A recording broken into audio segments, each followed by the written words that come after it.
লুণ্ঠন প্রতিরোধের সাথে তাদেরকে একতাবদ্ধ হতে হবে। বিপদ আপদ যখন আসে পরিবারে, তখন পরিবারের মানুষের মধ্যে বিভেদ ভুলে যে সবাই একতাবদ্ধ হয়ে বিপদকে মোকাবেলা করে। জাতীয় পর্যায়ে তাই হয়। আগের বারের যুদ্ধে ইসরায়েলের আক্রমণ হলো ইরানের মধ্যে রাজনৈতিক কন্দল মিটে গেল, তারা সবাই সমবেত হয়েছে মোকাবেলা করলো, জনগণ দাঁড়ায় গেল। তখন মাঝে মাঝে বলা হয় যে শাসক গোষ্ঠী মাঝে মাঝে এরকম যুদ্ধ বাধায় দেয় মানুষের দৃষ্টি আন্দোলন বিভ্রান্ত করার জন্য।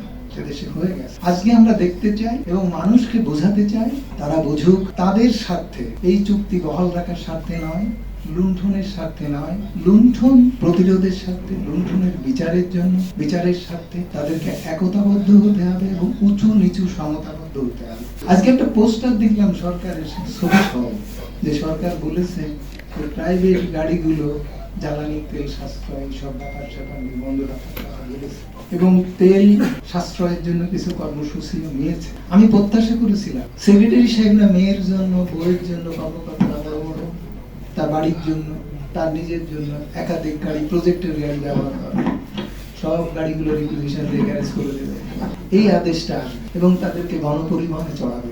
গত পরশুদিন বিদ্যুৎ ও জ্বালানি প্রতিমন্ত্রীকে বলেছি একেবারে শেষ সময় যে আমি আপনার থেকে শক্তিশালী। উনি যখন ক্ষমতায় ছিলেন না তখন পালিয়েছিলেন, তখন আমি রাস্তায় ছিলাম। উনি আজকে চেয়ারে আছেন। আজকে যে সব কথাবার্তা আমরা চাচ্ছি, উনি আমাদের সহযোগিতা, জনগণের সহযোগিতা চাইলে যদি বাতিল করতে চান বাতিল করতে পারবেন না।